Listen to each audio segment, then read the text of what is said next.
Hi guys, কেমন আছো তোমরা সকলে? আশা করি সকলেই খুব ভালো আছো।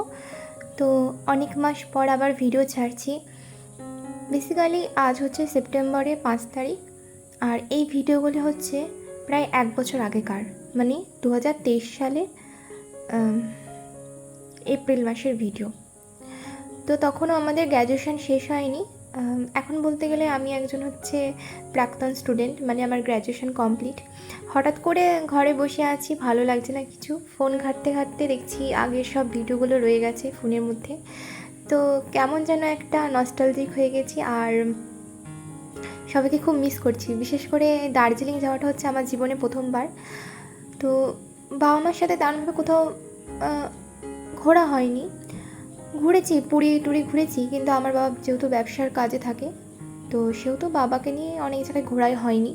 তো ইচ্ছা আছে যে নিজে কিছু করে সবাইকে নিয়ে ঘুরতে যাওয়া, মানে আমার ফ্যামিলির লোকজনকে নিয়ে।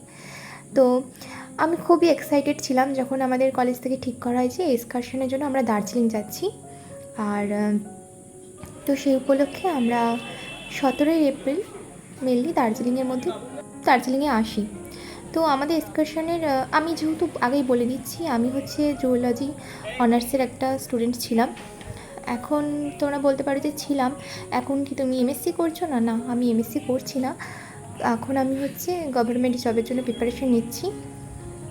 আর তো হঠাৎ দেখতে দেখতে সব কিছু মনে পড়ে গেল। ভাবলাম, আমি তো আগে একটি ইউটিউব চ্যানেল করতাম, যে ইউটিউব চ্যানেলে তোমরা ভিডিওটা দেখতে পাবে, সেই চ্যানেলেই করতাম। আর মাঝে হঠাৎ করে ভিডিও দেওয়া সব কিছু বন্ধ করে দিয়েছিলাম, কারণ লাইফে অনেক কিছু অবস্টেকল আসে, অনেক কিছু ফেস করতে হয় সবাইকেই। তো আমাকেও সেমনি করতে হয়েছিল, অনেক কিছু আপস অ্যান্ড ডাউনস ছিল। তারপর বিশেষ করে মেনলি হচ্ছে আমি প্রচুর পরিমাণে ডিমোটিভেট হয়ে গেছিলাম, কারণ আমি এত কষ্ট করে সমস্ত কিছু থেকে টাইম বের করে ভিডিও বানাচ্ছি, এডিট করছি, কিন্তু যখন ভিউজ হয় না না, তখন প্রচণ্ড পরিমাণে খারাপ লাগে। এটা হয়তো যারা নতুন নতুন ইউটিউব করে তাদের সকলেরই লাগে। তো ভাবলাম কি, থাক, ভিউজ হলে হবে, না হলে না হবে, এইগুলো যদি আমি ইউটিউবে ছেড়ে রাখি, হয়তো জানি না কবে আমার ফোন থেকে যদি ফোন খারাপ হয়ে যায়, ডিলিট হয়েও যেতে পারে, কিন্তু ইউটিউবে ছাড়লে আমার তো চ্যানেলটা থাকবে, এবং আমি পরবর্তীকালে বুড়ো বয়স অবধিও আমি দেখতে পাবো এইসব ভিডিও, এবং লোককে দেখাতে পারবো, দেখ যে আমি এরকম ঘুরতে গেছিলাম দার্জিলিং, এটা হচ্ছে আমার ফার্স্ট যাওয়া। আর আমাদের কলেজ, আর বললাম যে তোমাদের যে আমি হচ্ছে জুওলজি স্টুডেন্ট, তো আমাদের কলেজ থেকে এক্সকারশনের জন্য নিয়ে যাওয়া হয়েছিল। মেনলি আমাদের জুটাকে ভিজিট করানোই ছিল আমাদের মেন উদ্দেশ্য। তাছাড়াও আমরা আশেপাশে যে সমস্ত জায়গা আছে দেখার মতন, সেগুলো আমরা কিন্তু ভিজিট করেছিলাম। তো আমার সেই একদম ভিডিওগুলো, দার্জিলিং যাওয়ার ভিডিওগুলো পাবে তোমরা 1 বছর আগে। আর আমি তো মাঝখানে বলেছি ভিডিও ছাড়িই না, তোমরা খুব ইজিলি আমার যদি ইউটিউব চ্যানেলটাতে যাও, আমার প্লেলিস্টে নয়, আমার এমনি ভিডিওসেই তোমরা খুঁজে পেয়ে যাবে। হ্যাঁ, তো ঠিক আছে, এবার আসা যাক হচ্ছে দার্জিলিংয়ের প্রসঙ্গে। তো দেখো, এখানে চলে এসেছি, দার্জিলিংয়ে কত সুন্দর দেখতে।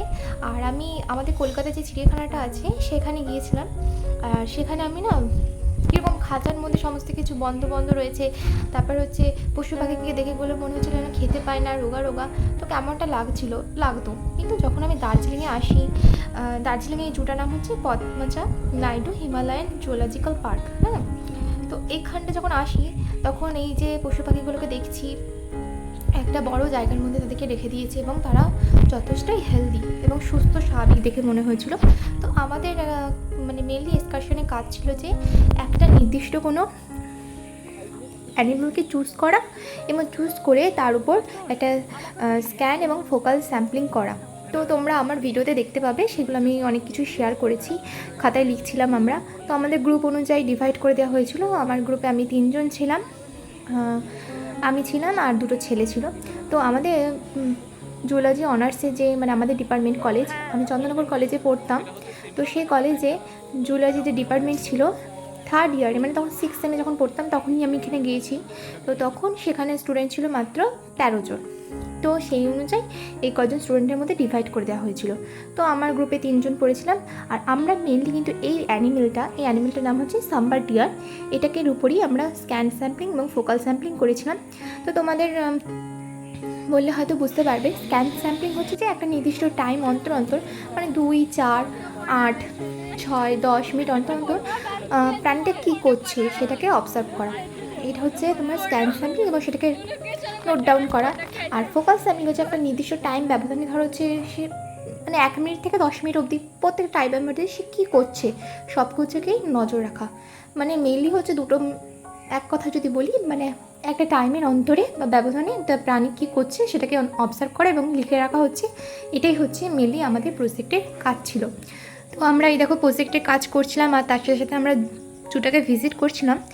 আর তোমরা কে কে গেছো দার্জিলিং জুতে অবশ্যই কিন্তু জানিও, আর কেমন লেগেছে তোমাদের সেখানকার অভিজ্ঞতা অবশ্যই কিন্তু বলো কমেন্টে। আর যারা যাওনি তারা আমার ভিডিওর সাথে এনজয় করতে থাকো। তো অনেক কিছুই তোমরা দেখতে পাবে, অনেক প্রাণী দেখতে পাবে, আর আমি তোমাদের তাদের নাম বলে আর করছি না, তোমরা দেখতে থাকো। সেখানে বোর্ডে লেখা আছে, সেখান থেকে তোমরা দেখতে পাবে। The most rare species in India and not in the world.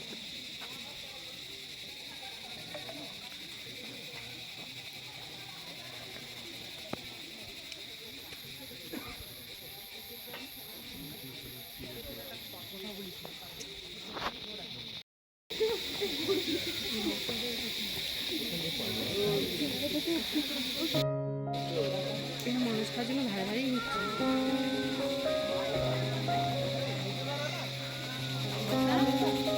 কোথায় যাবো আমি?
তো তোমাদের কেমন লাগলো আজকের ভিডিওটা এবং জুটা ঘুরে তোমাদের কেমন লাগলো, এবার আমি তোমাদের সাথে শেয়ার করব হচ্ছে আরও কয়েকটা যে পাখিগুলো বাকি রয়েছে সেগুলো।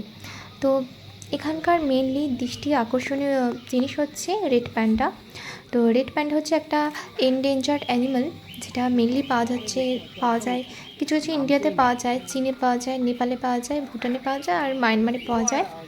আর তোমরা জানো এন্ডেঞ্জার্ড মানে কি, মানে যেসব প্রাণীগুলো প্রায় বিলুপ্তির পথেই, তো সেসব প্রাণীদের এন্ডেঞ্জার্ড প্রাণী বলা হয়।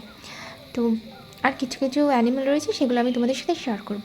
আর আমার একটা লাইফের অভিজ্ঞতা তোমাদের সাথে শেয়ার করছি। এই যে যখন আমরা দার্জিলিং গিয়েছিলাম যেদিন, তখন আমার ঠাকুমার খুবই শরীর খারাপ চলছিল, আমার ঠাকুমা বিছনায় পড়ে গেছিলো। আর যেহেতু আমাদের দার্জিলিংয়ে যাওয়া ঠিক হয়ে গেছিলো 1 মাস আগে এবং টিকিট কাটা হয়ে গেছিলো, তার উপর আমার এক্সকারশানে, এটা হচ্ছে মেনলি হচ্ছে এক্সকারশান, তো এটার উপর একটা নাম্বার থাকে, তো সেই নাম্বারটা একটা ভ্যারি করে সমস্ত কিছুর উপরই, তাই জন্য আমাকে যেতেই হবে।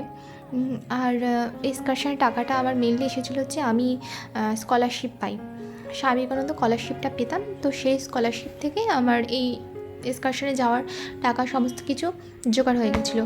তো সমস্ত কিছু যেহেতু টাকা জমা দেওয়া হয়েছে, টিকিট কাটা হয়ে গেছে এবং নাম্বার আছে, সমস্ত কিছু বিবেচনা করে তখন আমার বাড়ি থেকেও বলে ঠিক আছে ঠাকুমার শরীর খারাপ, তো কী হয়েছে তুই যা, তোর তো এখানে নাম্বার আছে, পরীক্ষায় সমস্ত কিছু করবে। তো সেহেতু আমি চলে আসি দার্জিলিংয়ে। তো আমি দার্জিলিং যখন আসি তো 17 তারিখে সমস্ত কিছু ভালো যায়, এবং কিন্তু তারপরে থেকেই না মানে রাত্রিবেলা থেকে আমি ফোন করি বাড়িতে, দেখছি কেউ ফোন ধরছে না ঠিকঠাক মতন, কেউ কথা বলছে না ঠিকঠাক মতন। তো আমি ভীষণ পরিমাণে না অতটা দূর গিয়ে আমি এমনই একটা মেয়ে যে প্রত্যেকদিন ধরো আমার বাবা যে লেট হয়ে যাচ্ছে, প্রত্যেকদিন ফোন করি রাত্রিবেলায় যে তুমি কোথায় আছো, কখন আসবে, কত দেরি হবে, আর যদি দেখি দেরি হয়েছে, টাইমটা ওভার হয়েছে, তাও ফোন করি কোথায় আছো, কখন আসবে। প্রচণ্ড পরিমাণে জ্বালাই লোককে, মানে আমার বাবা মাকে জ্বালাই, মানে খোঁজ খবর নিয়ে এক কথায় বলতে পারো। তো ভীষণ পরিমাণে আমি টেনশন করি আমার ফ্যামিলির জন্য। তো আমি যখন অত দূরে পৌঁছে গেছি দার্জিলিং, তো আমার বাড়ি থেকে, বাড়ি কোথায় আর দার্জিলিং কোথায়, তো ওখানে গিয়ে আমার দেখছি বাড়ির লোক ফোন ধরছে না, তো আমার ভীষণ পরিমাণে টেনশন হয়েছে। তখন আমি আমার দিদাকে ফোন করি, আমার দিদা কিছু বলেনি আমাকে, সমস্ত কিছু ঠিকঠাক বলছে, ঠিকঠাক খাওয়া দাওয়া কর, বাবা মা ঠিক আছে, তুই পরে ফোন করিস, পেয়ে যাবি। তো সেদিনকার অনেক পরে রাত্রিবেলা আমাকে মাঝরাতে ফোন করে জিজ্ঞাসা বলছে যে হ্যাঁ একটা কাজ ছিল তাই জন্য আমি ফোন ধরতে পারিনি, এরকম আমাকে বলে কাটিয়ে দিয়েছে। এবার যেদিন আমি ফিরবো সেদিনকার আমি গাড়িতে বসে জানতে পারি, যখন আমি শিলিগুড়ির উদ্দেশ্যে আসছি মানে ফেরার জন্য ট্রেন ধরবো বলে, সেদিন আমি জানতে পারি যে যেদিন রাতে যে ফোনটা নিয়ে ফোন করছিলাম, ফোন ধরেনি বাবা মা, সেদিনকারই আমার ঠাকুমা মারা গিয়েছে। তো প্রায় 1 বছর হয়ে গেছে আমার ঠাকুমা মারা গেছে। তো সেই জন্য এসে না আমার আর এইসব ভালো লাগেনি যে ছাড়বো ভিডিও, আর ছাড়তেও ইচ্ছেও করেনি, আর মনটা খারাপও হয়ে গেছিলো যে এরকমভাবে ঠাকুমা মারা গেছে। তারপর দার্জিলিংয়ে গিয়ে আরও অনেক ধরনের আমি এক্সপিরিয়েন্স করেছি, সেটা খুবই পার্সোনালি কী বলবো, মানে হচ্ছে অতটা পার্সোনাল নয় যে কাউকে বলা যায় না, কিন্তু বলা যায়। এটা হচ্ছে একটা জাস্ট হচ্ছে একটা আশীর্বাদ, বড়দের আশীর্বাদ বা ঠাকুরের ভগবানের আশীর্বাদ সবচেয়ে বড়। আর এটা হিন্টস দিলাম, আর কি বলবো, হয়তো সব কিছু হয়তো শেয়ার করতে নেই, কিছু কিছু নিজের কাছে রাখতেও হয়। যাই হোক, তোমাদের কেমন লাগলো আজকে ভিডিওটা কিন্তু অবশ্যই জানিও। আমি চেষ্টা করবো এবার থেকে ভিডিওটা রেগুলার করার। ভিউজ হয় না তো কী হয়েছে, দিতে থাকি, দেখি ভিউজ তো কোনো না কোনো একদিন হবে। সত্যি মানে এখন ইউটিউবের যা পরিস্থিতি হয়ে গেছে, দেখছি চারপাশে শুধু বাজে অবস্থা। এই আরজিকর কাণ্ড নিয়ে কত রকমের কত কিছু প্রতিবাদ হচ্ছে, আমাদের এখান থেকে আন্দোলন হয়েছে। আমি যে স্কুলে পড়তাম সেই স্কুল থেকে প্রতিবাদ মিছিল বার করা হয়েছে, তো বাট কিছুই হচ্ছে না দেখছি, মানে আন্দোলন করেই যাচ্ছি আমরা, কিন্তু কাজের কাজ কিছুই হচ্ছে না। বাট আমাদের থেমে থাকলে হবে না, করে যেতে হবে এবং আমাদের লাইফে এগিয়েও যেতে হবে। তো তোমাদের সাথে না আমি অন্য একটা ভিডিও শেয়ার করব, যেখানে আমি আমার র্যাঙ্ক কার্ড আনতে গিয়েছিলাম বর্ধমানে। তো আমি তোমার সাথে আমার রেজাল্টটা আমি শেয়ার করেছিলাম, গ্র্যাজুয়েশনের রেজাল্ট কেমন কী হয়েছে। তোমরা যদি সেই ভিডিওটা না দেখে থাকো অবশ্যই কিন্তু আমার ইউটিউব চ্যানেলে আছে, অবশ্যই কিন্তু দেখে নিও। তো সেই ভিডিও রিলেটেড আমাদের বর্ধমান ইউনিভার্সিটি থেকে 1 থেকে 10-এর মধ্যে হলে না, মানে ইউনিভার্সিটির মধ্যে 1 থেকে 10-এর মধ্যে হলে একটা র্যাঙ্ক সার্টিফিকেট দেওয়া হয়। তো সেখানে আমি 1 থেকে 10-এর মধ্যে হয়েছি, তো আমি সেই জন্য বর্ধমানের র্যাঙ্ক সার্টিফিকেট আনতে গেছিলাম। তো যেদিন আনতে গেছি সেদিন কী ঘটনা ঘটেছিল আমি সেগুলো তোমাদের সাথে শেয়ার করব, সেটা পরের ভিডিওতে তোমাদের সাথে শেয়ার করব। অবশ্যই কিন্তু আমার চ্যানেলটি নজর রেখো এবং আমার সাথে থেকো, এবং যারা চ্যানেলটি সাবস্ক্রাইব করোনি এখনও অবধি অবশ্যই কিন্তু সাবস্ক্রাইব করে দিও, নোটিফিকেশান বাটনটা অন করে দিও, যাতে আমি ভিডিও ছাড়ার সাথে সাথে তোমাদের ফোনে নোটিফিকেশান চলে যায়, আর কোনো ভিডিও যাতে তোমরা মিস না করো। তো সমস্ত কিছু যদি খারাপ জিনিস সাইডে রেখে বলি, তো তোমাদের আজকের ভিডিওটা কেমন লাগলো অবশ্যই কিন্তু জানিও, এবং কেমন তোমরা এনজয় করেছো সেগুলো কিন্তু কমেন্ট করে জানাতে ভুলো না। তো মানুষের লাইফে আপস অ্যান্ড ডাউনস থাকবেই, এটা কোনো বড় কথা না। যদি না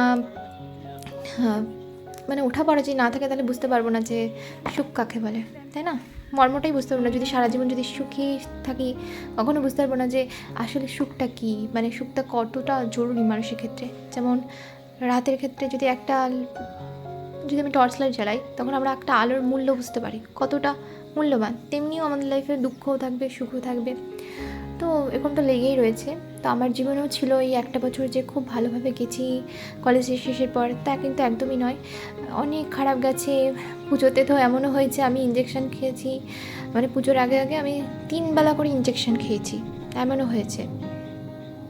তো কী আর বলবো, যাই হোক এই পুরোনো ভিডিওগুলো দেখে আমার খুব পরিমাণে সবার কথাই মনে পড়ছিলো। এখন তো সবাই বিচ্ছিন্ন হয়ে গেছি, মানে কী বলবো, যে যার কাজে চলে গেছে, কেউ এমএসসি করছে, কেউ আমার মতনই গভর্নমেন্ট জবের জন্য প্রিপারেশন নিচ্ছে, তো এরকম অনেকেই আছে। তো লাইফে বন্ধু আসবে যাবে, সব কিন্তু স্মৃতিগুলো থেকেই যাবে। তো এখন এত কথা বলছি কারণ হচ্ছে কলেজটা শেষ না, মানে এখন সবাইকে তো মিস করছি। হ্যাঁ, মানে কী বলি না, যে অতীত দেখলে অতীত মনে পড়লে সবারই একটা নস্টালজিক হয়ে যায়, সেমনি হয়েছে আমার ব্যাপার। তো এখন অনেক উল্টোপাল্টা হয়তো বলে ফেলেছি, জানি না কি বলেছি। যদি কোনো কিছু খারাপ বলে থাকি অবশ্যই তোমরা ক্ষমা দৃষ্টি মানে ক্ষমা করে দিও তোমরা আমাকে। আর কি বলবো, যাই হোক ভিডিওটা এনজয় করতে থাকো। তো আজকের মতো টাটা।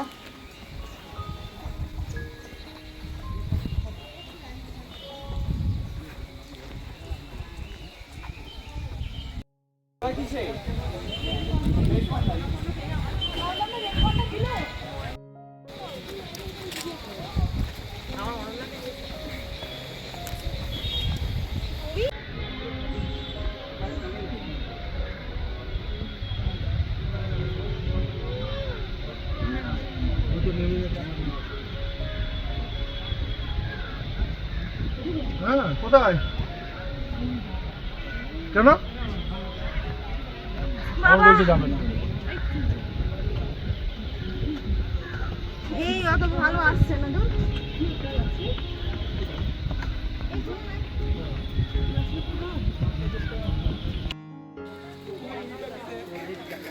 কি কিউট লাগছে, ঘুমাচ্ছে দেখ। ওই দেখ।